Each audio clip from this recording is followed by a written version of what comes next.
Messieurs, nous nous intéressons à la Camerco ce matin. Le Cameroun, Paul Biya opte pour la privatisation de Camerco. Eh bien, c'est la compagnie aérienne nationale. Et nous, on s'interroge justement, cette fois-ci sera-t-elle la bonne? Est-ce que cette fois-ci sera la bonne? Eh bien, le chef de l'État, il faut le préciser, demande au Premier ministre du gouvernement d'élaborer en urgence en collaboration avec le ministre des Transports, le ministre des Finances et sans oublier le ministre du Travail et de la Sécurité sociale, Camerco et la CCAA, Autorité aéronautique, un plan de restructuration, de relance et de développement de la compagnie dans l'optique d'ouvrir son capital social à hauteur de 51% à un partenaire stratégique privé conformément à l'article 5 du décret du 11 septembre 2006 portant création de la Camerco. Tel, il faut le dire, l'extrait d'une correspondance adressée le 14 juillet 2020 au Premier ministre Joseph John Gouté par le secrétaire général de la présidence de la République, Ferdinand Ngongo.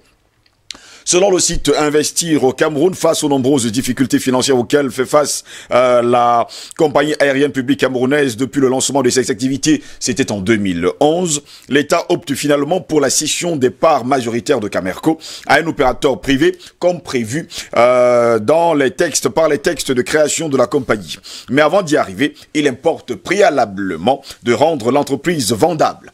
En effet, une alerte lancée le 19 juin 2020 en direction de l'actionnaire unique de l'entreprise, le commissaire aux comptes de Camerco, dépeignait la situation opérationnelle et financière catastrophique de cette compagnie aérienne devenue un gouffre à sous pour le trésor public.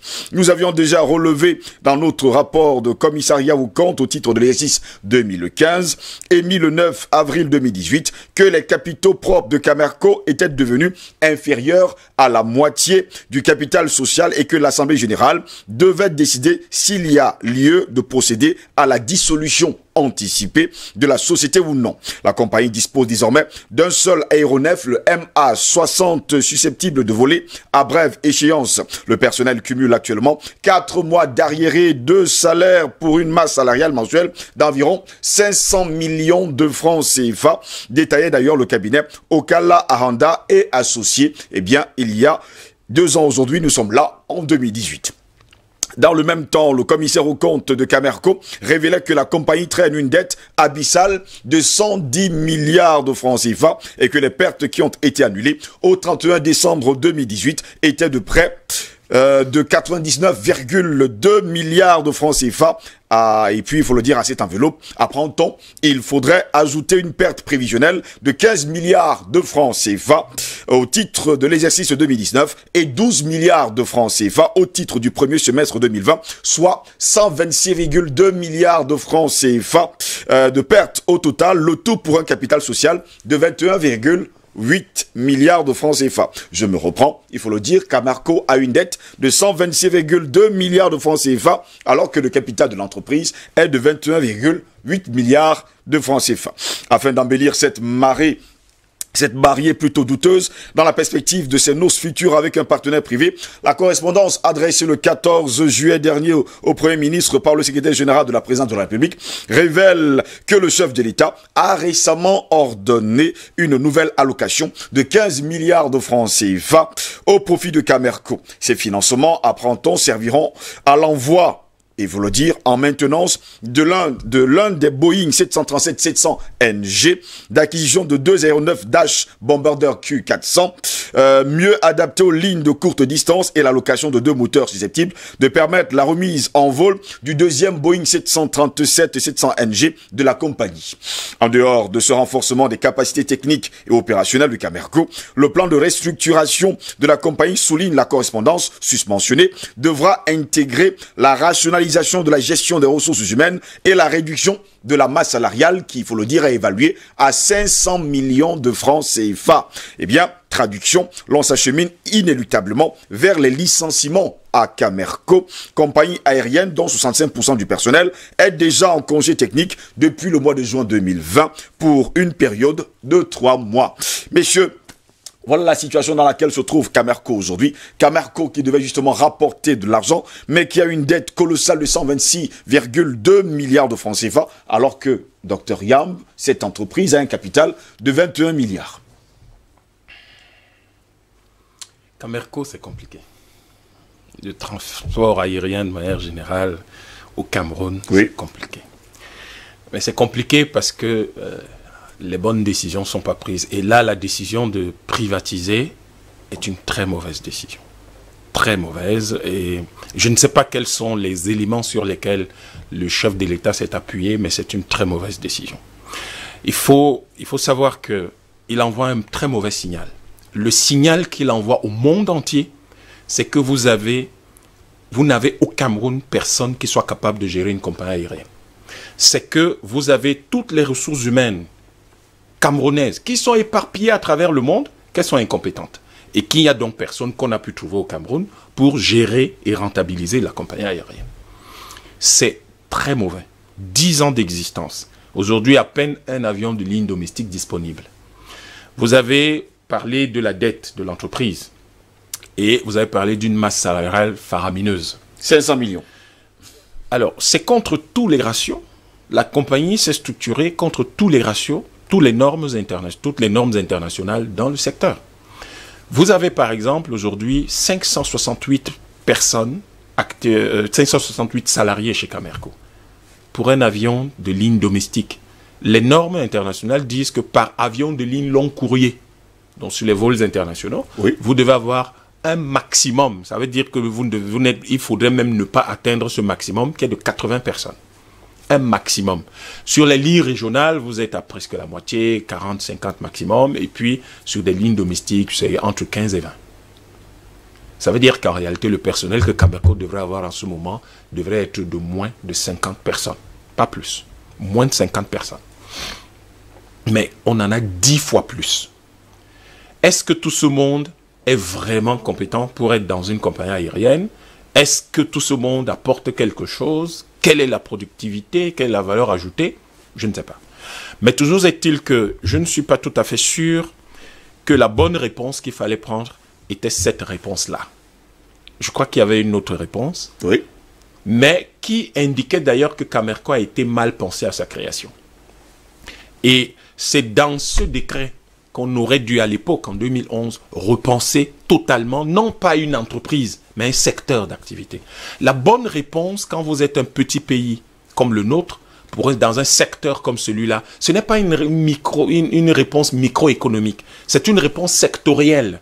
Et quand vous avez une réponse sectorielle, qui est donc stratégique, pas une réponse opérationnelle, on va créer une compagnie, on va faire ci, non, c'est une réponse stratégique, Oui. qui vous permet de dire, mais Camer ne marche pas. Pourquoi? On a injecté tellement d'argent. Il est arrivé des moments où Camer prenait 5 milliards, parfois tous les mois pendant 1-2 ans, alors que le pays n'avait pas d'argent.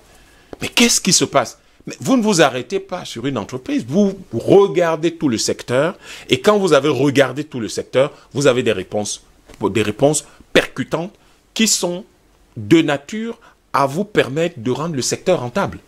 Je peux vous proposer un certain nombre de choses qui me semblent être des choses simples. Je ne sais pas s'il faut dire simple, non. Disons des choses qu'on aurait dû mettre en place. Certaines courageuses, d'autres relativement abordables, qu'on aurait dû mettre en place pour sauver le secteur du transport aérien, pas pour sauver une entreprise. Chaque fois que vous réduisez l'État à gérer des casseroles, l'État ne peut plus organiser de fêtes parce qu'elle est réduite à des casseroles. C'est ça la bonne chose en fait. Vous cherchez à régler le seul problème de Camerco, vous êtes en train de laver des casseroles au lieu d'organiser une fête. Or, c'est la fête que les gens attendent. Ce n'est pas que vous soyez là à laver des casseroles. Je pense que stratégiquement, l'État aurait dû, on peut rentabiliser la Camerco sans avion. Sans que cette compagnie ait un seul avion, même pas un avion de ligne domestique. On peut gagner de l'argent. Le problème, c'est qu'il faut y penser. Et on ne peut y penser que si l'on est dans une perspective sectorielle et non pas dans une petite ambition d'avoir une compagnie aérienne. Qu'est-ce qu'il faut faire? Si vous avez le Cameroun où vous avez un certain nombre d'entreprises qui contrôlent le secteur. Air France, SN Bruxelles, Ethiopian, etc. Ces 3 entreprises maîtrisent plus de la moitié du marché. Comment vous allez déloger des mastodontes comme ça dans un tel marché? Monopoliser les lignes domestiques, c'était une très bonne idée. Mais maintenant, il faut donner les moyens. Sauf que vous n'êtes pas obligé de prendre l'argent de l'État qui aurait dû construire des écoles primaires et maternelles pour former les Camerounais pour aller acheter des avions. Vous n'êtes pas obligé de faire ça. Pourquoi vous prenez l'épargne, pourquoi vous prenez l'argent du contribuable pour aller acheter des avions à une entreprise alors que vous pouvez faire autrement? Vous n'êtes pas obligé d'avoir 10 000 avions dès le départ. Il suffisait premièrement de faire de la Camerco l'agence de voyage de tous ceux qui utilisent l'argent public. Fonctionnaires, employés des sociétés privées et parapubliques, des sociétés publiques et parapubliques, employés de toutes les entreprises qui ont les concessions de l'État là. Les gens qui sont venus dans la privatisation là, qui ont 51%, 41% ou 49% des sociétés d'État. Des banques, le rail, le port, tout ça. Tous ces gens-là devaient obligatoirement acheter leur billet d'avion à l'agence de voyage Camerco. Camerco fait... les plateformes aéroportuaires de Douala et Yaoundé en 2019 faisaient un peu plus de 4 milliards de francs CFA par jour. Ça fait un peu plus de presque 1500 milliards par an.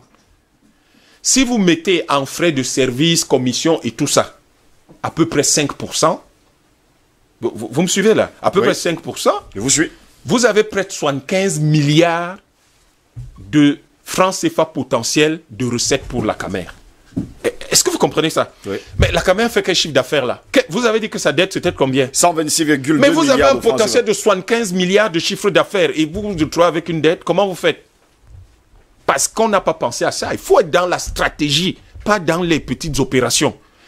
Tous ceux qui touchent l'argent public dans ce pays devaient acheter leur billet d'avion au guichet Camerco, agence de voyage de l'argent public. Je dis ça simplement. Agence de voyage de l'argent public. Vous êtes fonctionnaire, vous êtes... Et vous ne...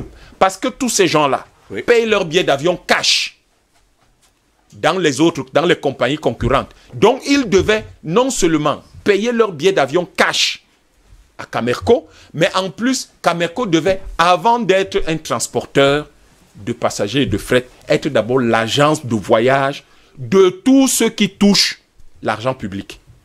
Et je viens de vous le dire, en ramenant les gains potentiels de Camerco à 5%, si vous les prenez à 3%, vous êtes à 3%, c'est-à-dire frais de service, commission, etc., sur les billets d'avion seulement.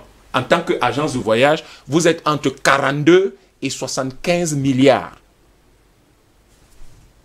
Qu'est-ce qui est compliqué là-dedans? Le chef de l'État vient de dire au monde entier qu'au Cameroun, même vendre les billets d'avion, on ne sait pas organiser. Est-ce que c'est sérieux? Est-ce que c'est sérieux de dire au monde entier que dans tout un pays comme le nôtre, on ne sait pas vendre les billets d'avion? C'est pas normal. C'est un potentiel, je vous le dis, de 42 à 75 milliards de chiffre d'affaires. Camerco est là depuis 10 ans. C'est un pactole de 420 à 750 milliards, c'est-à-dire qu'au maximum qu'on aurait pu avoir. Alors, si vous avez 420 à 750 milliards en 10 ans, vous n'êtes pas capable d'acheter des avions vous-même? C'est cet argent qui aurait dû acheter les avions, pas l'argent qui devait servir à nous permettre d'avoir de l'eau. Pas l'argent qui devait nous permettre d'avoir des écoles primaires. Pas l'argent qui devait permettre de s'assurer que les agriculteurs travaillent mieux. Voilà la première chose qu'il fallait faire. La deuxième chose, dans un petit pays comme le nôtre, vous ne pouvez pas dissocier les activités de gestion aéroportuaire et les activités de transport de personnel, confier les aéroports à des étrangers. Ça ne se fait pas. Parce que vous avez une manne financière qui tombe dans l'aéroport tous les jours. Vous avez la société qui perçoit des taxes sur tous les passagers qui sortent. Quand vous prenez en 2016 801 000 passagers fois 10 000, ça fait 8 milliards. Ça vous achète combien de Dash dont vous parlez tout à l'heure? Ça fait 8 milliards. Mais c'est une entreprise étrangère qui les encaisse. Ensuite, vous avez les frais d'assistance aéroportuaire, les frais de stationnement, etc., etc. Mais cet argent-là, quand vous voulez relancer la compagnie nationale, c'est là-dessus que vous vous appuyez pour trouver les fonds. Vous n'allez pas prendre l'argent qui sert à d'autres choses. C'est là-dessus parce que vous pouvez générer tout de suite des fonds qui vont donc permettre d'équiper la compagnie. La première chose que vous faites, c'est ça. Donc, vous n'êtes pas obligé d'avoir 10 avions dès le départ. Vous êtes une agence de voyage d'abord pour tous ceux qui utilisent l'argent public. Potentiel annuel entre 42 et 75 milliards de chiffre d'affaires. Point.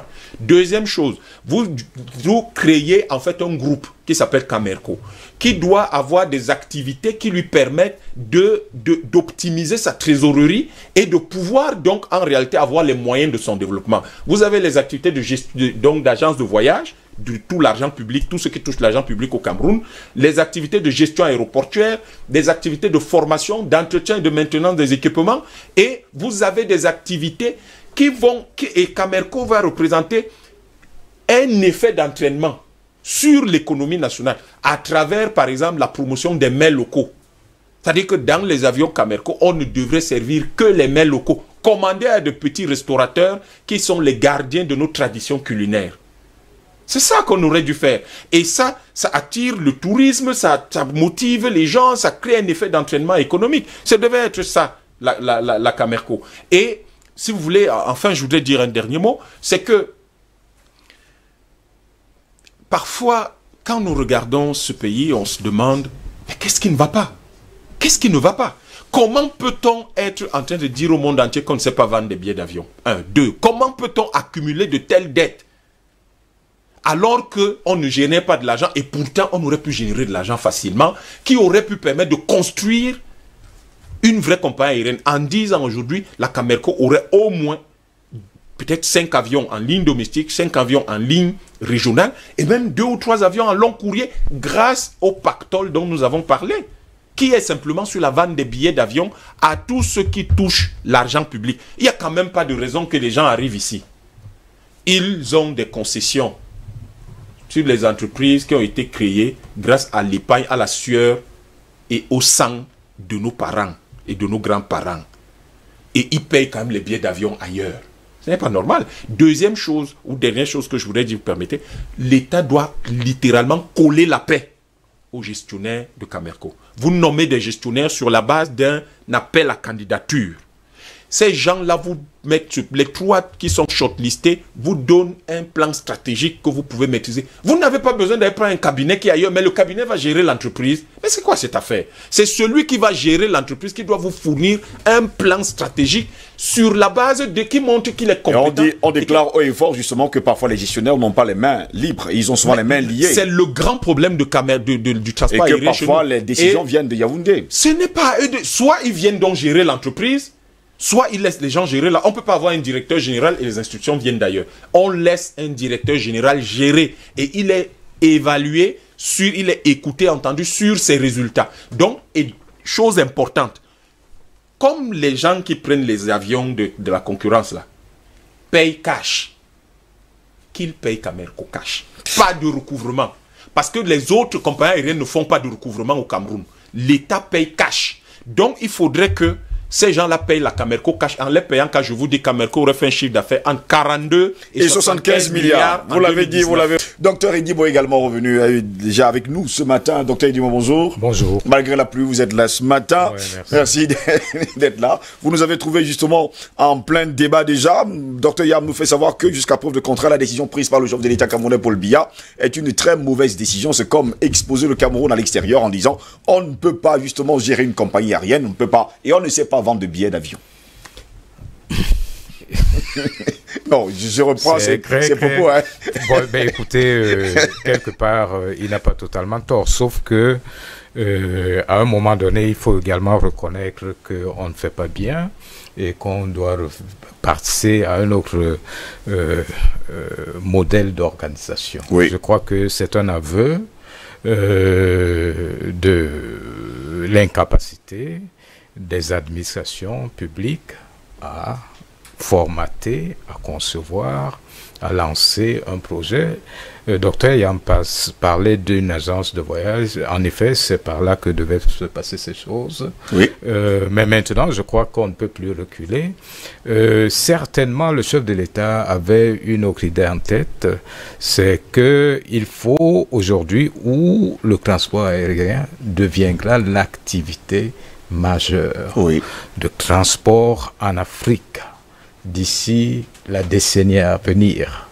Parce que vous savez, l'Afrique a une géographie économique extrêmement difficile, beaucoup de petits pays, vraiment des distances suffisamment longues, des faibles densités démographiques, pour tirer le maximum des économies d'agglomération et des économies d'urbanisation qui sont déjà naissantes. Il faut bien pouvoir exploiter des outils qui coûtent moins cher pour votre gouverne, il faudrait investir en moyenne 1000 milliards de dollars dans les infrastructures en Afrique pour se rapprocher des standards mondiaux, ce qui est énorme pour nous. Donc, la voie de contournement adoptée par plusieurs pays, c'est celle de développer des aéroports et des compagnies aériennes importantes, de manière à pouvoir rentabiliser en fait certaines forces qui sont déjà en route. Elles sont au nombre de 3, notamment l'essor démographique qui est massif et qui le deviendra de plus en plus dans l'avenir. Deuxièmement, la transformation urbaine qui est forte, très très forte. Aujourd'hui, on évalue à peu près à 400 millions la population urbaine africaine, mais rendue à 2030, à 2050, on devrait être à 1,2 milliard, ce qui est énorme. L'autre variable qui est certainement très importante, c'est la jeunesse de cette population et l'émergence des classes moyennes disposant des revenus discrétionnaires. Donc une vaste classe moyenne consommatrice. Du coup, d'après toutes les projections, on pense que l'Afrique, qui compte aujourd'hui pour 3% du chiffre d'affaires de l'industrie aérienne mondiale, devrait arriver à 30% au tournant de 2035. Ça veut dire qu'il y a match, ça veut dire qu'il y a des Il faut donc que le Cameroun travaille. Voilà, et il y a déjà quelques hubs qui se sont déjà illustrés, notamment en Afrique australe, en Afrique du Nord et en Afrique de l'Est, où trône naturellement Kenya Airways et Ethiopian Airlines. Mais du côté de l'Afrique occidentale et de l'Afrique centrale, on a du mal à voir des hubs émerger. Donc, en fait, il est question aussi de pouvoir transformer certainement le site peut-être de Douala en un hub aérien majeur qui pourrait générer suffisamment d'argent. Mais voilà, la question est si on n'est pas, d'après le chef de l'État, capable de vendre les billets d'avion, il sera un peu plus difficile, naturellement, de conduire une entreprise normale. En fait, je crois que le chef de l'État corrobore un peu ce que nous disons toujours ici, que les administrations ne font pas ce qu'il faut, que le travail n'est pas bien fait, qu'il n'y a pas les hommes bien choisis au poste où parfois il y a des hommes bien choisis, mais c'est encore certaines personnes derrière qui contrôlent également ces personnes, ces gestionnaires à la tête justement de la Camer. Donc c'est ça, nos administrations sont restées très prédatrices, très centrées sur les intérêts personnels et les intérêts clientistes. Donc aujourd'hui, la question se pose donc de savoir comment tirer le maximum de bénéfices de cette triple transformation, à la fois l'essor démographique, la transformation urbaine et l'émergence rapide des classes moyennes. Et surtout que, en fait, les villes africaines sont en train de prendre beaucoup de volume. Nous avons des bassins de consommation de plus en plus importants, comme Lagos, comme Alexandrie, le Caire, ou en Afrique du Sud, le Cap, ou Johannesburg, qui sont quand même des villes aujourd'hui qui pèsent à peu près chacune 25 milliards de dollars. C'est beaucoup. Et dans la même dynamique, à l'intérieur des terres, donc dans le hinterland, il y a beaucoup, suite aux indices de fécondité qui sont extrêmement alertes. Il y a beaucoup d'autres villes qui vont devenir de plus en plus importantes, mais qui sont à l'intérieur, notamment les villes comme Kano, comme Maiduguri et plein d'autres, Kinshasa, qui sont des villes à l'intérieur. Et pour y aller, construire des voies ferroviaires ou des voies routières, ce serait trop coûteux. Donc, l'alternative, c'est d'utiliser la voie aérienne. Donc, moi, je pense que je n'aurais peut-être pas pris une telle décision. Peut-être que j'aurais préféré lancer un appel à candidature, mettre en place peut-être un business model qui est calqué sur ce que fait, par exemple, Ethiopian Airlines, qui lui-même a copié auprès de, comment on l'appelle, d'un pays asiatique, exactement, le nom m'échappe, mais ils ont copié ce business model qui fonctionne merveilleusement.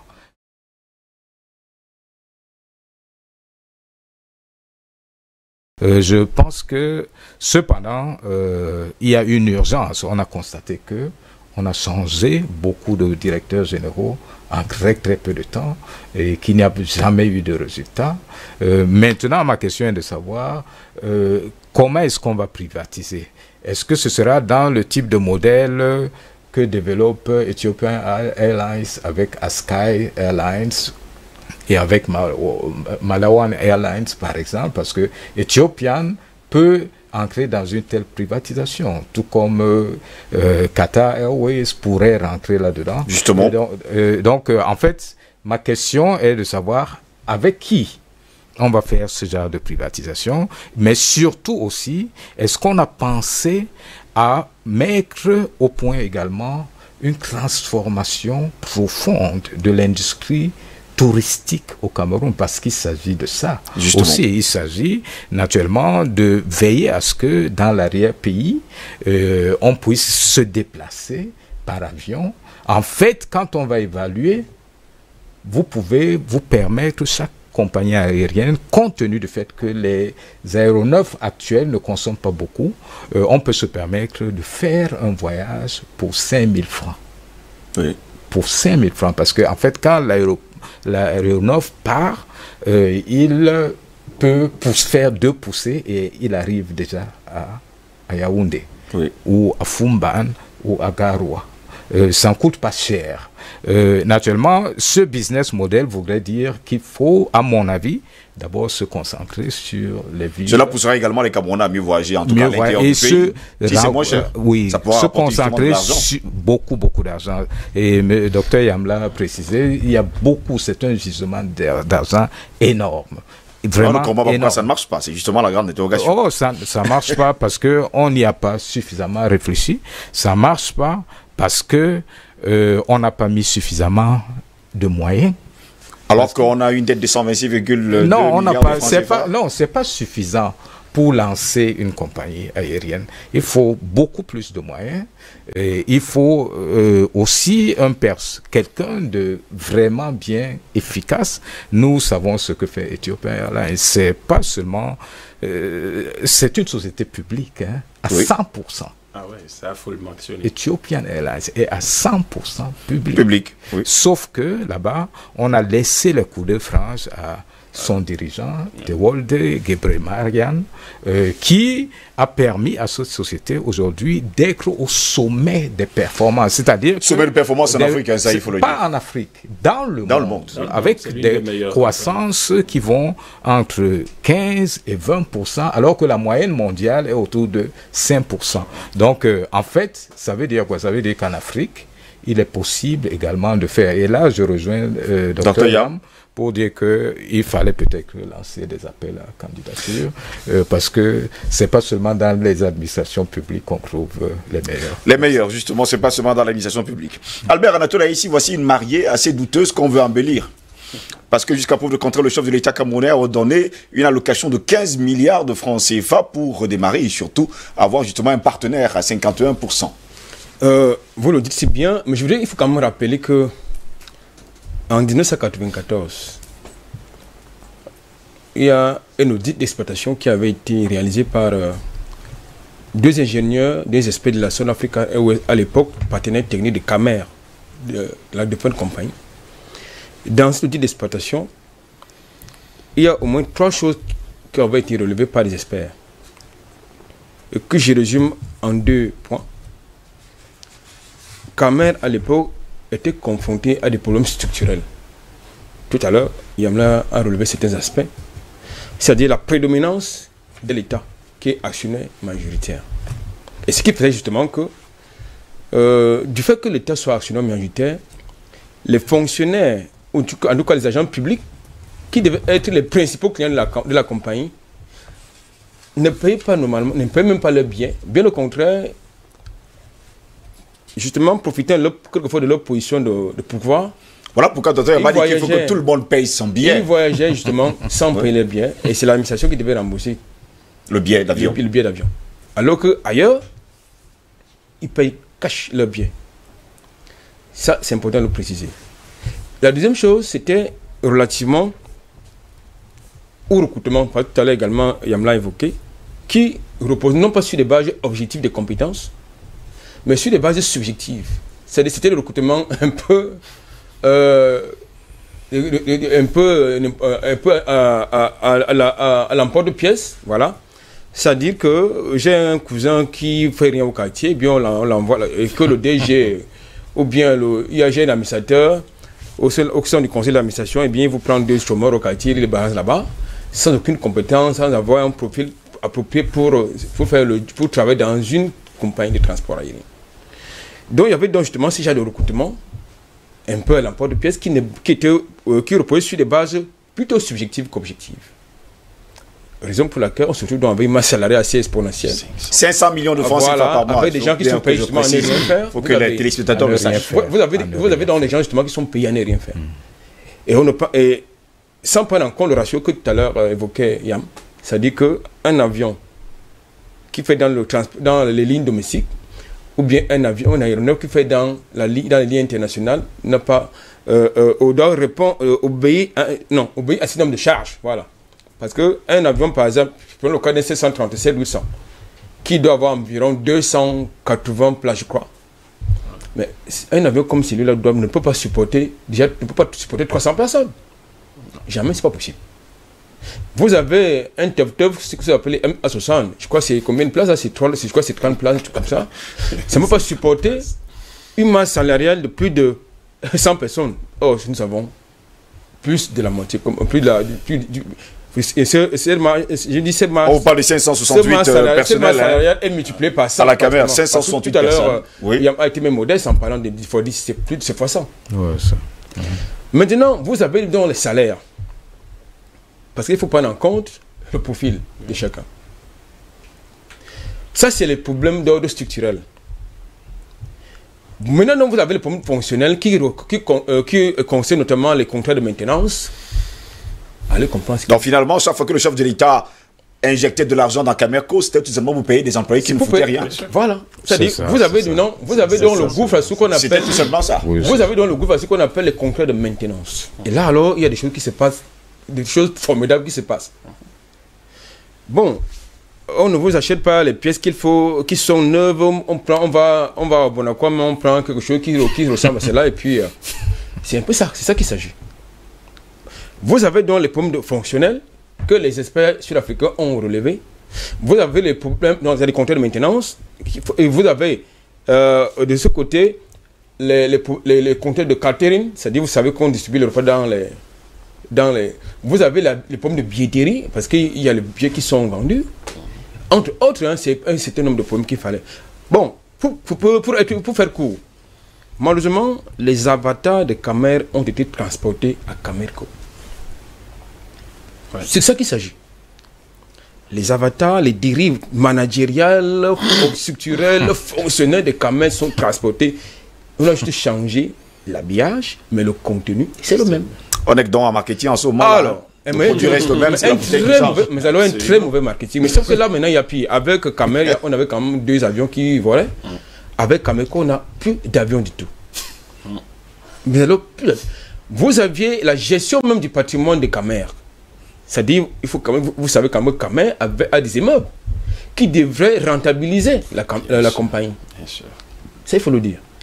Camer avait une imprimerie on n'avait pas besoin d'aller au marché acheter les consommables pour justement pour le fonctionnement de l'entreprise. Pour faire des biens. Il y avait une entreprise, il y avait une imprimerie. Que sont devenus ces investissements aujourd'hui?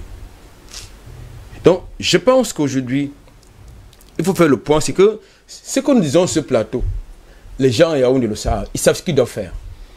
Ils savent ce qu'ils doivent faire. Ça dit quoi? Ils ne font absolument rien. C'est-à-dire que parce que justement, pour eux, la compagnie, c'est un groupe. Pour eux, c'est une vache à lait. quand le Trésor public envoie de l'argent à Camer, ou à Camerco désormais, à Camerco, ça prend d'autres circuits pour rentrer quelque part dans certains bureaux. C'est ça qu'il s'agit.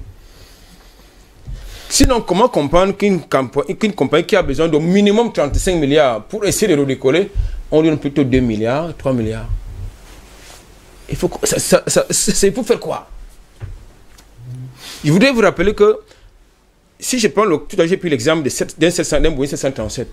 Quand ça décolle et ça revient, le milliard est englouti. Hein?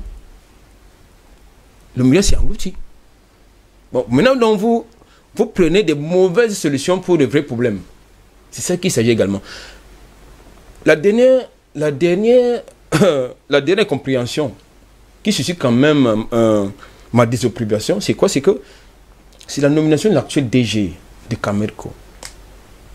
Quelqu'un qui n'a aucune compétence en matière d'aviation civile. Ça, c'est vous qui le dites. Hein, il faut je vous le dis, parce qu'ils assument ce que j'ai dit sur votre Son plateau. CV est connu. Quelqu'un qui n'a jamais occupé un poste de chef-service dans l'administration centrale, on l'envoie au dessin d'une compagnie qui a des problèmes. Mais il faut qu'on soit sérieux. En deux temps, c'est vrai pour lui reposer un certain nombre de choses. Ernest Dikoum, il a des compétences, lui. Il a fait ses preuves du côté d'Emirat, et il semble que c'est Emirat qui est d'arriver, qui est en train de vouloir signer un contrat avec le gouvernement camerounais. Pour justement choisir quel modèle, je ne sais pas, parce qu'ils sont en train de vouloir s'inspirer du modèle justement d'Ethiopia, et là qui voudrait que vous avez la compagnie, justement, d'un côté, qui est propriétaire des aéronefs, c'est-à-dire qu'il s'agit d'un holding. C'est-à-dire vous avez d'un côté la compagnie qui est propriétaire des aéronefs, vous avez une autre compagnie, une autre structure qui s'occupe de l'exportation. Là, ça décharge la compagnie. Oui, bien sûr. C'est ça qu'il s'agit. C'est pour ça qu'aujourd'hui, vous avez donc une structure qui veut tout faire à la fois. Ça ne peut pas marcher comme ça. Donc, ce que je suis en train de dire, c'est que les gens savent ce qu'ils doivent faire. Mais ils refusent de le faire. Pourquoi? Parce que ça leur apporte de l'argent. Donc la Camerco est devenue pour eux une vache à lait, finalement. Absolument. On vous comprend parfaitement, Albert Anatola, ici. Docteur Yam, je vais revenir avec vous. Le chef de l'État, le 14 juillet dernier, a ordonné justement une allocation de 15 milliards de francs CFA. On espère que cette fois-ci, ça va arriver. Parce que pour Albert Anatola, ici, on a l'impression que chaque fois qu'on injecte 15 milliards, il n'y a que 2 milliards qui arrivent. Je vais vous dire quelque chose. J'espère que le chef de l'État nous suit. Hein. Il y a 15 milliards qu'il a ordonné l'allocation. Il a déjà mis 110 milliards. Je vais vous dire quelque chose. Tout à l'heure, c'est peut-être le seul point sur lequel je ne suis pas tout à fait d'accord avec Dr Edimo. La Camerco, telle que sur le modèle que je vous ai présenté, oui, le Cameroun aurait pu créer cette compagnie avec 5 milliards de francs CFA. On n'avait pas besoin de beaucoup d'argent. Parce que si vous commencez dans les 15 milliards que le chef de l'État a envoyé là, on aurait dû purement et simplement déclarer Camerco actuel en faillite. Point.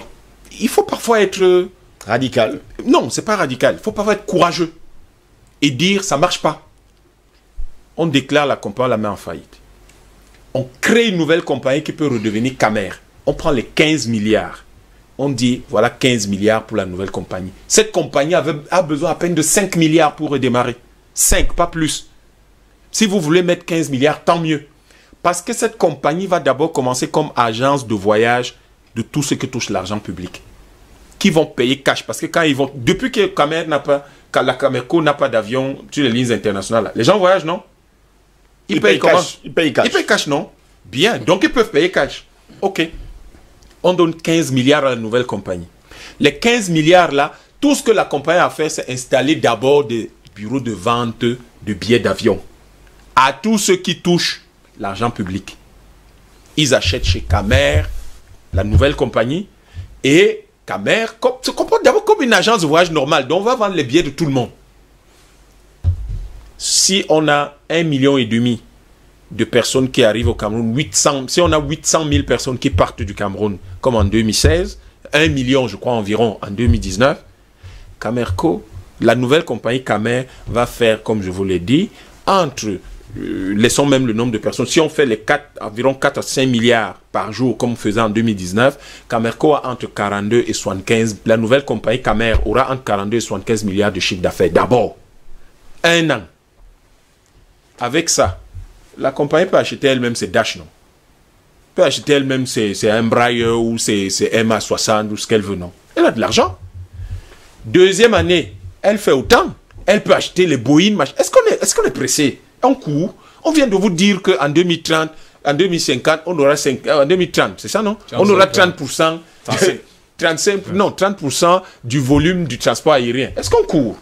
On n'est pas pressé. Nous ne sommes pas pressés. On est là pour développer une compagnie nationale et on prend du temps. Mais on n'est pas là pour gaspiller l'argent public. Donc on dit au chef de l'État, donne-nous ce qu'il nous faut pour travailler.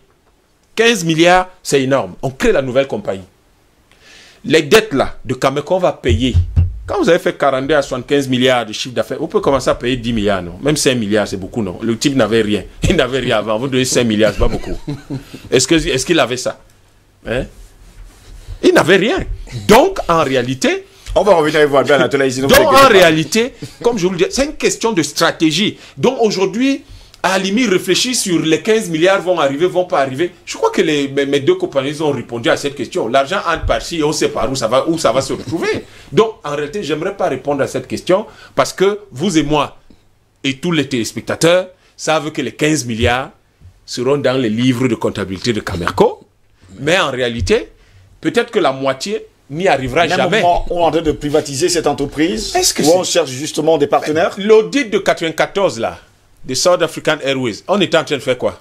Justement, c'était une audit de Alors, est-ce qu'à cette époque-là, après on nous a envoyé une compagnie concurrente là, qui a envoyé un chef de service, un type qui n'avait jamais géré, une vraie escale. On nous l'a envoyé comme DG ici, non?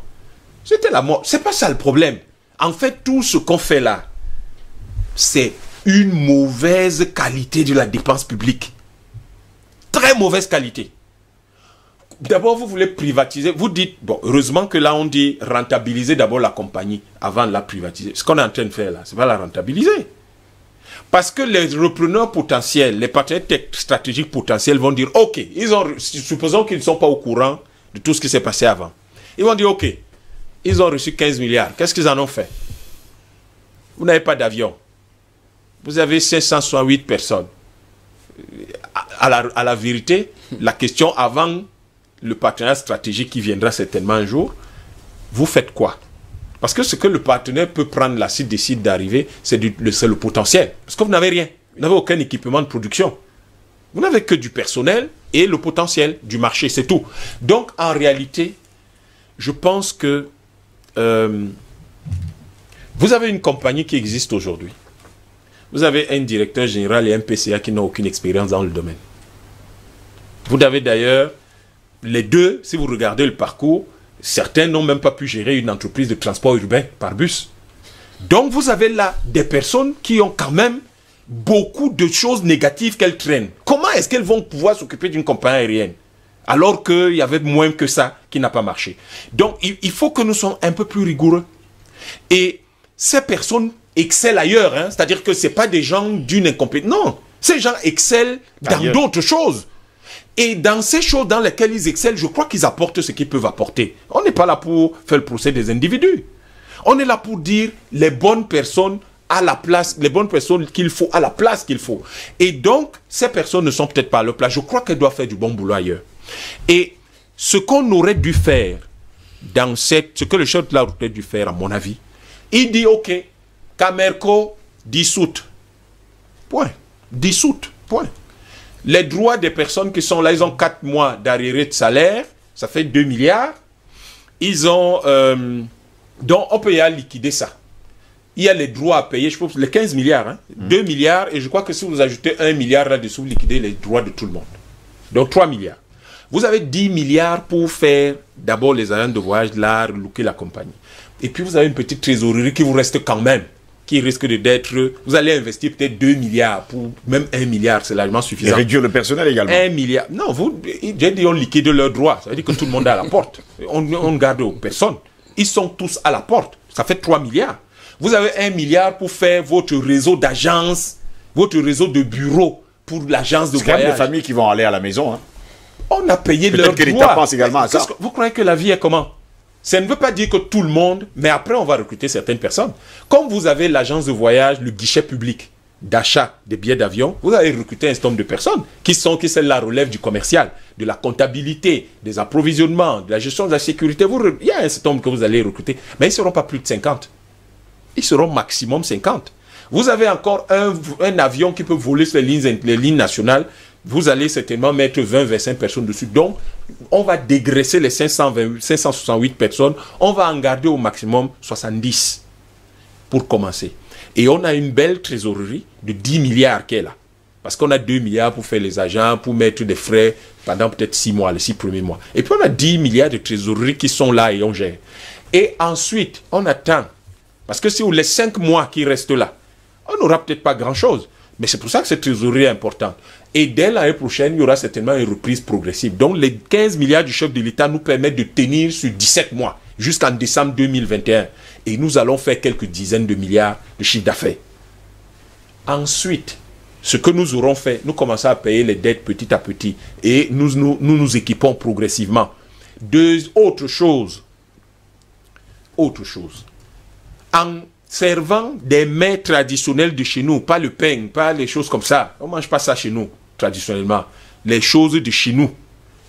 On participe à la croissance du tourisme.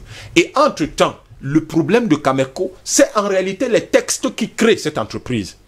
C'est les textes. C'est-à-dire que dans les textes qui créent la nouvelle compagnie, on indique, 1, que c'est l'agence de voyage de tous ceux qui utilisent l'argent public. 2, on installe la compagnie aérienne au cœur de la stratégie de développement du tourisme dans le pays. Le tourisme intérieur, les lignes domestiques, le réseau domestique, et le tourisme international à travers, pas seulement les avions de la compagnie qui iront chercher les gens ou qui vont sortir avec les gens, mais à travers, avec toutes les compagnies aériennes qui sont là. C'est-à-dire qu'il y a des incitations touristiques qui sont mises derrière.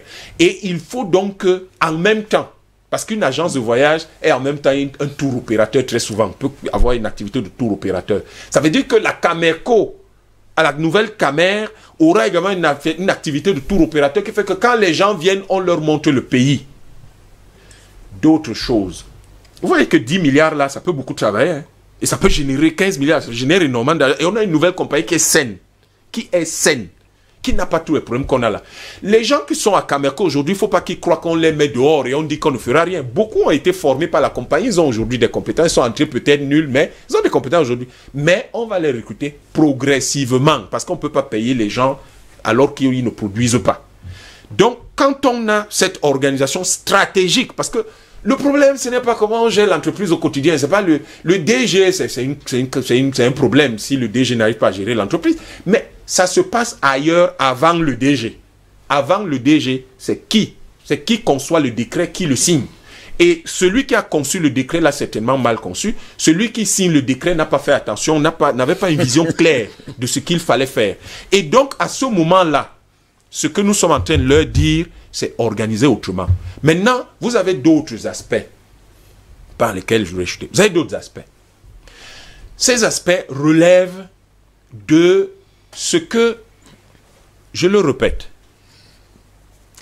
nous ne sommes pas obligés, c'est-à-dire que vous voyez le modèle que je présente, nous n'aurons pas besoin d'un partenaire stratégique. Nous aurons peut-être d'un partenaire avec lequel... Malheureusement, la décision a été prise, Dr Yambin, pour un partenaire non, vous savez, il n'y a aucun... capital. Non, on est en management là.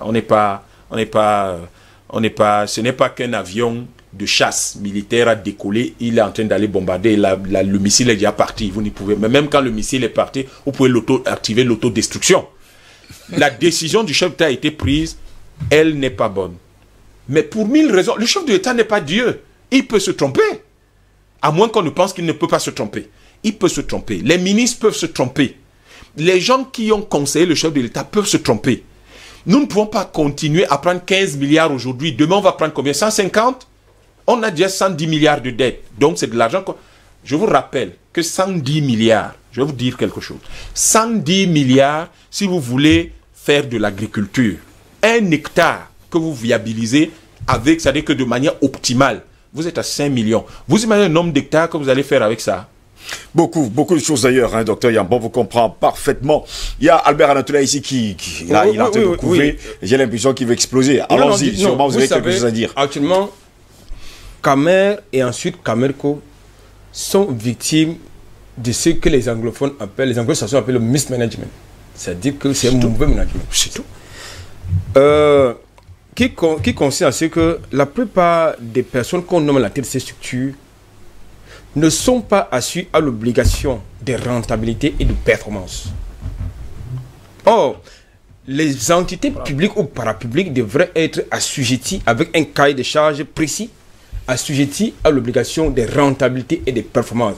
Au lieu que régulièrement, que ce soit le trésor public qui renfloue, que ça devait être l'inverse. Oui, tout à fait. Dans le cas de Camerco, il y a une défaillance d'une vision stratégique grave. D'abord, par rapport au choix des hommes, au choix de la politique, parce qu'aujourd'hui, tout à l'heure, il en parlait des droits aéroportuaires. Camerco n'a pas besoin de solliciter l'agent public.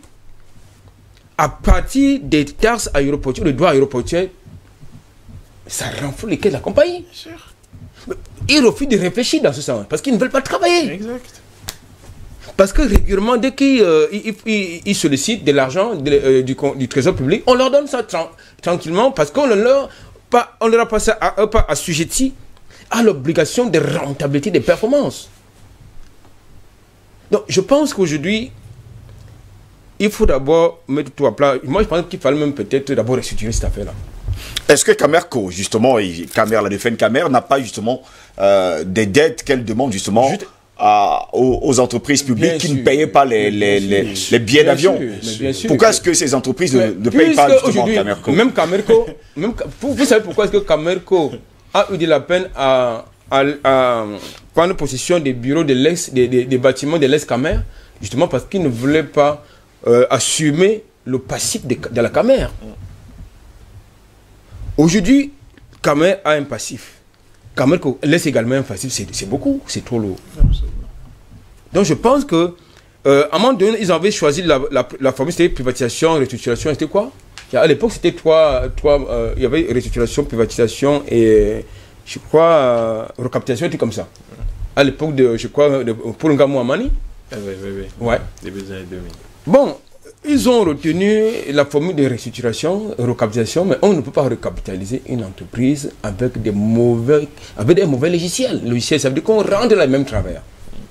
Donc, ce qu'on aurait dû faire, c'est que on dissolvait l'économie, excusez-moi le terme, et puis on ouvrait le capital au privé. Parce que le fait qu'il ne faut pas que ce soit une affaire de fierté nationale alors que ça ne fonctionne pas. Il faut que l'État, qui est l'actionnaire majoritaire, enfin jusqu'à date, reste l'actionnaire majoritaire, puisse penser à ce que ce soit une entité rentable. Parce que lorsque on veut justement s'agripper sur les émotions politiques, parce que c'est une fierté nationale, alors que ça ne marche pas, ça ne peut que constituer un gouffre à sous. Il y a un problème. Mais vous n'avez pas également oublié que vendredi dernier, nous avons parlé justement de ces entreprises publiques qui sont endettées. Il y en a 397. Non, c'est pas normal, justement, parce que il faut qu'on apprenne à nommer. Il faut qu'on apprenne à nommer, parce que les privés sont plus rigoureux en matière de gestion que les administratifs qui viennent là, qui ont un matricule de fonctionnaires. Ça, il faut le dire. Il ne faut pas qu'on continue à confier ces entités-là aux fonctionnaires qui ont un matricule. Au chantier naval, ça fonctionnait. Pourquoi ça fonctionnait? Est-ce que ces gens sont capables de nous chercher des contrats, de chercher des marchés, comme Fawzi à son temps le faisait du côté du chantier naval industriel du Cameroun? Ils ne sont pas capables de le faire. Est-ce qu'ils sont capables de le faire? Enfin, excusez-moi, mais c'est pas forcément en réalité. Messieurs, le problème, c'est pas tellement qu'ils soient. On n'a plus que 20 minutes. Je vais donner la parole au docteur Idimo. Juste vraiment 30 secondes. On peut avoir une compagnie plus de publique. 5 minutes. La première compagnie, la meilleure compagnie au monde, c'est Singapore Airlines. C'est public. Oui. C'est dirigé par des fonctionnaires. Mais qui est Ethiopian Airways, Ethiopian Airways Airlines, c'est public. Oui. Dirigé par des gens qui ont un matricule. Je suis d'accord. En fait, je partage parfaitement votre point de vue. Je ne suis pas tout à fait là où on dérive un peu, on diverge un peu, c'est le fait des privés nécessairement. Moi, je pense que puisqu'on a ici avec les fonctionnaires. Privatiser a deux possibilités, 2 options. Vous pouvez privatiser un secteur, c'est-à-dire qu'aujourd'hui, des privés camerounais peuvent créer leur compagnie aérienne. Aucun problème. C'est privatiser le secteur, tout le monde peut y entrer. Donc, et ça multiplie la richesse nationale que d'avoir des privés qui créent leur compagnie aérienne.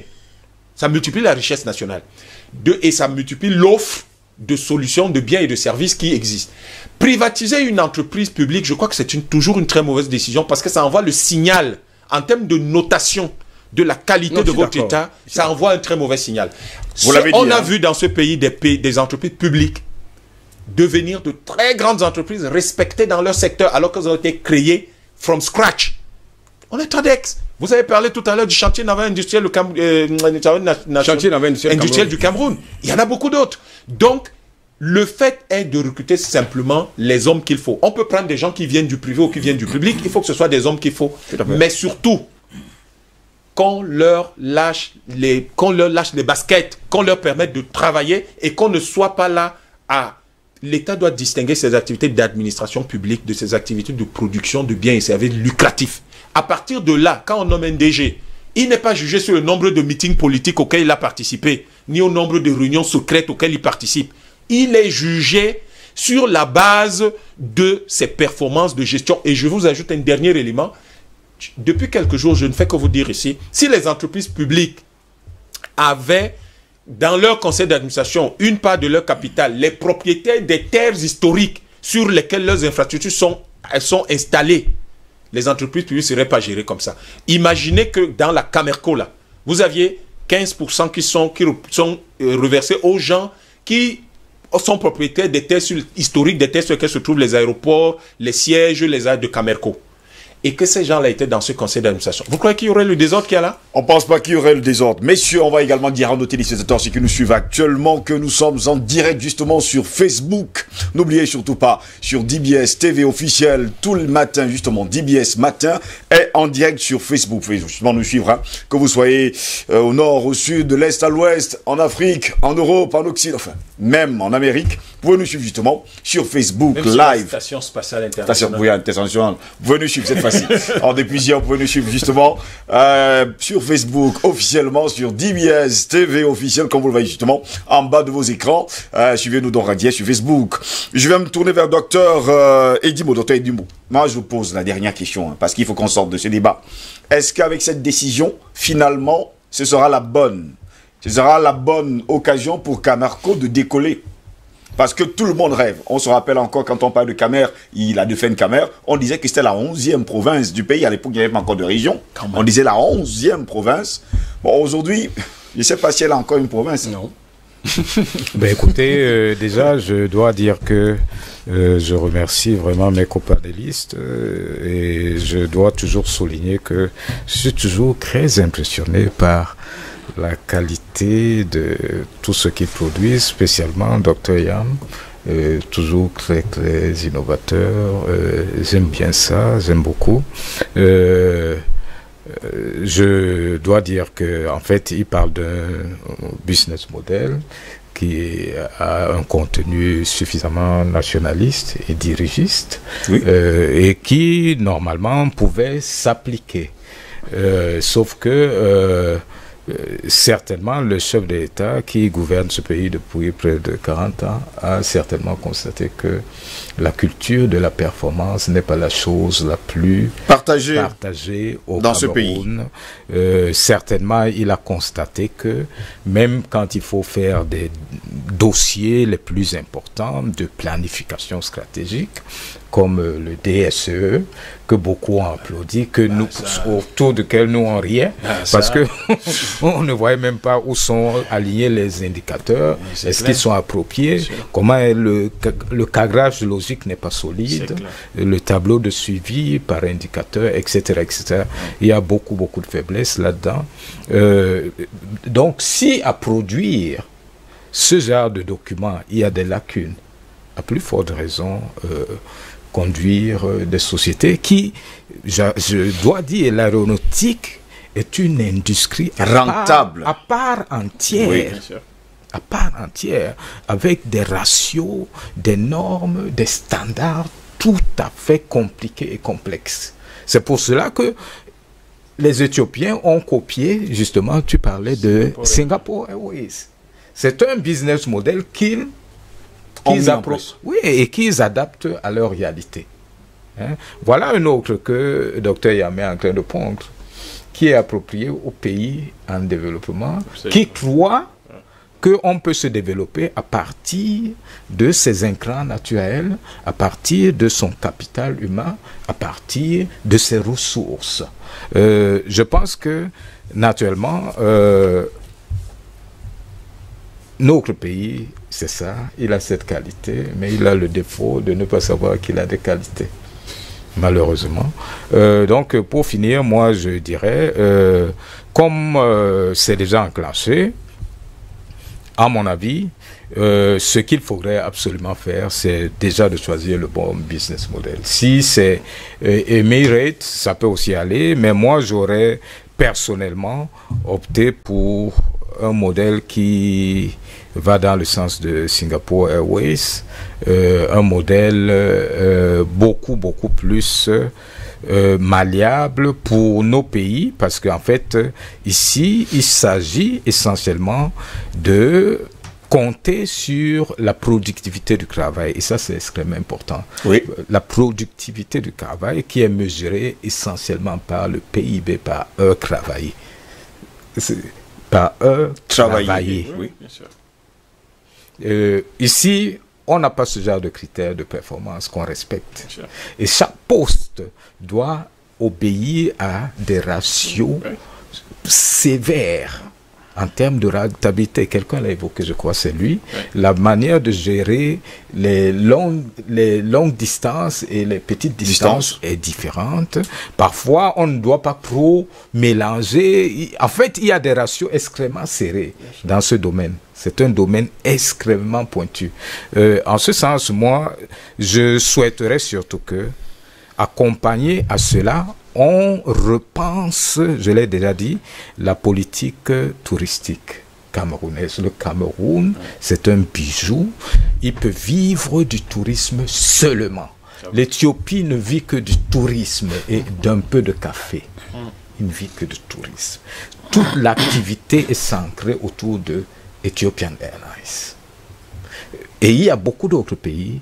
L'Égypte a le même modèle et fonctionne autour du tourisme. Le Sénégal va dans cette direction aujourd'hui. Le Togo également. Et nombre d'autres. La Tunisie, le Kenya. Nous, par contre, nous sommes 10 fois plus avancés parce que nous avons, c'est l'Afrique en miniature. Nous avons tout type de paysage. Nous avons 400 km de route. Nous avons plein de choses que d'autres n'ont pas. Mais ils parviennent à arriver. Des milliers de kilomètres de plage, hein, il faut le dire. Oui, bon. Qui existe au Cameroun, mais personne ne voit. C'est quand même bizarre, hein, messieurs. Je dis encore, on pouvait oublier l'agro-industrie. On pouvait oublier même l'économie numérique et se concentrer essentiellement sur le tourisme et en très peu de temps décoller. Parce qu'en fait, le tourisme a ceci de particulier que des effets d'entraînement transversaux sont énormes. Le tourisme tire et le transport et l'agriculture, il parlait des mers africains et beaucoup d'autres choses. En fait, c'est un secteur clé. C'est un secteur clé pour l'économie d'un pays. Pour l'économie d'un pays. Donc, moi, j'espère seulement qu'on va penser à cela. Et aussi, en fait, aujourd'hui, l'industrie du transport aérien est aussi une industrie fondée sur les fonctionnalités multimodales. Ça veut dire quoi? Ça veut dire qu'en fait, aussitôt que vous voulez devenir un hub, vous devez penser aussitôt avoir des micros, des lignes de micro ou des lignes de tramway au moins qui raccordent vers l'aéroport et aussi des trains rapides qui permettent de ramasser de l'intérieur vers l'extérieur. Naturellement, la plateforme aéroportuaire que nous avons aujourd'hui est très exiguë. Si nous voulons nous transformer en hub dans cette sous-région, ça veut dire qu'à mon avis, il faudrait se déplacer peut-être du côté vers Konsamba, avoir un espace suffisamment important. Ça va chercher dans les 2000 hectares de terrain, 5000 hectares de terrain. Et donc, aller dans la Sandaga maritime, on les attend. Albert Anatola ici. Oui, ben, il y a des terres, ne vous inquiétez pas pour ça. Ils n'ont qu'à faire des routes. Albert Anatola ici, justement, nous sortons de cette édition de DBS Matin. Plus que 9 minutes pour sortir justement de cette édition. Pour vous, est-ce que ça va marcher justement ce plan prôné par le chef de l'État du Cameroun? Notre souhait en tout cas, c'est qu'il marche, puisque vous nous faites savoir d'ailleurs que Emirates est justement en train de lorgner à entrer justement dans ce capital. Oui, notre souhait à tous, c'est que nous ayons des avions, c'est aussi le tout camerounais. Quand vous voyez, la Guinée équatoriale n'a pas fait la sorcellerie pour avoir... Seiba. Pour avoir Seiba International, voilà. oui. La Guinée équatoriale qui venait au Cameroun pour... les Équatoriens guinéens qui venaient au Cameroun, qui étaient obligés de passer par qui aussi, pour prendre l'avion à Douala pour aller à Paris. Pourquoi ça marche là-bas? Ça marche là-bas parce que justement, ce sont des patriotes. Ensuite, ils ont choisi des hommes qu'il faut pour qu'ils fassent ce job. Parce que chez nous, au Cameroun, tout le monde sait tout faire. Et comme tout est politique, tout est réseau, tout est lobbying, très souvent, quelqu'un qui n'a aucune compétence, on l'envoie faire ce qu'il ne peut pas faire alors qu'il n'a pas de profil. Donc, notre souhait à tous, c'est qu'il faut qu'on change de logiciel. C'est-à-dire que, comme je l'ai indiqué tantôt, que les travers de Camer qui sont retrouvés à Camerco pour une fois, peut-être qu'on dissout cette affaire-là et qu'on crée autre chose. Qu'on crée autre chose avec des hommes nouveaux, avec une vision nouvelle. Qu'on balaye le passif avec de ces deux compagnies. Le passif, c'est là, on assume le passif. Oui, on assume le passif parce que moi je pense que le modèle éthiopien serait approprié. C'est-à-dire qu'on crée, vous avez d'un côté quelqu'un qui est propriétaire des aéronefs. C'est ce que Hybrid va faire. Vous avez de l'autre côté quelqu'un qui les exploite et qui rend compte à cette propriété des aéronefs. Ça va faciliter les choses. Maintenant, et puis, celui qui exploite ces aéronefs a une obligation de performance, de rentabilité. Lorsque vous avez l'obligation de rentabilité, de performance avec un cas de charge précis, vous êtes obligé d'être performant. Docteur Yamb, vous avez le mot de fin, hein? Vous en avez poussé une minute. Merci. Je vous les accorde. Vous les accorde. Je vais chercher quoi dire. Parce qu'en réalité, il y a peut-être beaucoup de choses à dire sur le dossier Camerco, mais il y a très peu de choses aussi à dire. Oui. Parce que je me résume en fait. Oui. Le problème du transport aérien ou de Camerco, c'est le cadre juridique, c'est la vision. Il faut une nouvelle vision. Et il ne faudrait pas, à mon avis, qu'on s'attaque à un problème d'entreprise. On doit gérer un secteur d'activité. Ce secteur d'activité comprend les plateformes elles-mêmes, aéroportuaires, comprend le fait qu'on doit se projeter pour la production industrielle. Le Cameroun ne va peut-être pas produire des avions dans 2 ans ou 3 ans. Mais pourquoi est-ce que dans 2 ans, 3 ans, 5 ans, nous ne pouvons pas produire un certain nombre de pièces de rechange qui sont les plus courantes et, par exemple, gérer les aménagements intérieurs de nos avions? Mais il faut donner des défis à relever à nos jeunes gens. Il faut dire à nos jeunes gens, messieurs, mesdames, nous créons des formations pour vous dans le secteur de l'aéronautique. On va commencer petit. Les boulons, les écrous, les machins, vous devez pouvoir les fabriquer. Il y a combien de jeunes gens qui sont bacheliers? C'est F1, n'est-ce pas? Ils sont combien chaque année qui obtiennent le bac F1? Vous pensez que pour fabriquer les boulons là, qu'il y a sur les avions, il faut quoi? Il faut avoir bac plus 30. C'est les bacheliers qui les fabriquent. Pour faire l'aménagement intérieur des avions là, vous croyez qu'il faut quoi? Mais vous prenez regardez comment ça peut avoir un effet d'entraînement sur l'industrie locale. Mais notre compagnie qui produit des pains là, mais vous prenez les pains dans cette compagnie et c'est ça qui vous fait l'aménagement intérieur de nos avions. Ça crée notre spécificité. Et cette compagnie-là, qui fait les pains, a un marché nouveau. Mais pourquoi est-ce qu'on croit que c'est si extraordinaire? On décide aujourd'hui que au moins on doit avoir les pneus. Mais on a une entreprise qui produit du caoutchouc, sinon. Mais pourquoi est-ce qu'on ne peut pas décider que d'ici 5 ans, on va avoir une entreprise qui fabrique les pneus des avions? Mais il y a quand même, il faut que nous soyons... C'est pour ça que je vous parlais de courage et d'ambition. Nous devons être ambitieux. Les autres ont quoi de si extraordinaire qu'eux, ils savent fabriquer des avions, nous pas. Ils ont 5 têtes. Ils ont quoi? Ils ont 5, comme dit le docteur Edimo, ils ont 5 têtes sur leur cou. C'est comment? Il faut que nous soyons plus ambitieux que cela, que nous soyons plus courageux que cela. Et je crois que le problème de Camerco, si je devais conseiller le chef d'État ou si c'est moi qui signais le décret qu'il a signé, j'aurais simplement dissous cette compagnie. On l'a dissous. Les 15 milliards qu'il vient de donner là, on crée une nouvelle compagnie. C'est largement suffisant. Je vous ai démontré tout au long de cette émission comment. Deuxième chose, je pense que la réflexion sectorielle fait que les aéroports là, il faut que les aéroports contribuent à développer le secteur aéronautique. Donc, au fond, Dans la demande du chef d'État, dans le décret qu'il a signé, l'étape intermédiaire de rentabilisation devrait nous éviter d'arriver à chercher un partenaire stratégique. Le partenaire stratégique vient pourquoi? Mais il voit d'autres compagnies qui font 12 roulements d'avion ici, 12 voyages par semaine. C'est ça qu'il vient chercher. Pourquoi est-ce que les Camerounais eux-mêmes ne peuvent pas profiter de ces 12 voyages par semaine, des 14 voyages par semaine? Pourquoi il faut que ce soit toujours des étrangers qui viennent profiter de ce que nous avons chez nous? Pourquoi? Pourquoi? Expliquez-moi ça. Est-ce que sincèrement les Camerounais sont incapables de vendre des billets d'avion? Vous l'avez dit depuis le départ. Donc alors, je vous ai dit que je me résumais, c'est pour ça que je reviens là-dessus. Et donc, je pense que ce pays a eu un centre de maintenance Boeing dans les années, je crois, 80. Il n'y a aucune raison qu'on n'en ait pas. Et on dit aux gens, vous débrouillez, monsieur le directeur général, dans 3 ou 5 ans, il faut qu'on ait ce centre-là. Il se débrouille à former ces gens, à s'assurer que désormais, 5 ans plus tard, aucun avion ne sorte de ce pays pour aller en maintenance ailleurs. C'est comme ça que ça se passe. Et si vous avez un centre de maintenance en Afrique centrale, à Douala, c'est toutes les compagnies qui sont en Afrique centrale qui auront sollicité votre centre de maintenance. Qu'est-ce qu'il faut d'extraordinaire pour gérer la Camerco et pour la rendre rentable? Je crois qu'aujourd'hui, nous devons nous appuyer sur les ressources humaines locales. Nous avons des centaines de pilotes dans le monde. Nous avons des milliers d'ingénieurs et de techniciens dans le monde. Nous avons des milliers de managers experts dans le domaine du transport aéronautique dans le monde. J'en connais. Si je vous prends mon téléphone, je vais en appeler quelques-uns. J'en connais. Ces gens-là peuvent développer Camerco. Et donc, il faut aujourd'hui, je pense que le chef de l'État a donné le ton. Oui. Le ton qu'il donne doit être interprété de manière nationaliste.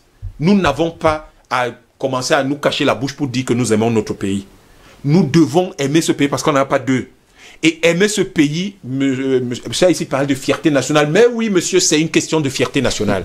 C'est une question non seulement de fierté nationale, mais c'est même je vais aller plus que une question d'orgueil national. Nous devons savoir être orgueilleux de notre pays. Nous devons savoir être orgueilleux de ce pays. Nous n'en avons pas deux. Pourquoi est-ce que ce pays doit être le pays dont tout le monde se moque dans le monde entier? Pourquoi est-ce que nous devons être le seul pays dont les gens disent partout dans le monde entier, ils ne savent même pas vendre les billets d'avion? Est-ce que c'est normal? Donc, nous devons aujourd'hui nous assurer que la seule chose, et le chef de l'État n'aura pas tort, il n'aura pas été humilié s'il dit, messieurs, je crois que la vraie mission que vous avez, c'est de rentabiliser cette compagnie. Vous me la dissolvez ou alors vous la rentabilisez. Moi, je vous ai donné 15 milliards. Et lui-même revoit le cadre légal de la création de la Camerco. Il peut amender son propre décret. Et donc, en le faisant, il permet aux Camerounais d'avoir la fierté de voir voler à nouveau un jour une 11e région. Merci beaucoup. En tout cas, quand on parle de fierté nationale, pendant ce temps, il y a certaines qui marchent nues à Bruxelles. On parle de fierté. Merci beaucoup. Docteur Yam d'avoir été là ce matin. Merci. Et Docteur Eddy Mozourudi également. Merci d'avoir été là. C'est avec le sourire qu'on se termine d'ailleurs hein, cette émission. Merci également Albert Anatola ici. Écoutez, ce fut un plaisir. Messieurs, il faut toujours terminer avec le sourire. Hein. C'était tellement bien d'avoir le sourire aux lèvres tout le temps parce que la vie est belle, elle est courte, elle est dangereuse, mais elle mérite d'être vécue. Mesdames, messieurs, c'est ici que s'achève cette autre édition de DBS Matin. Au plaisir de retrouver demain pour une nouvelle édition. N'oubliez surtout pas, la faiblesse de la force, c'est de ne croire qu'à la force. À demain, se met à Dieu, bonne journée à tous.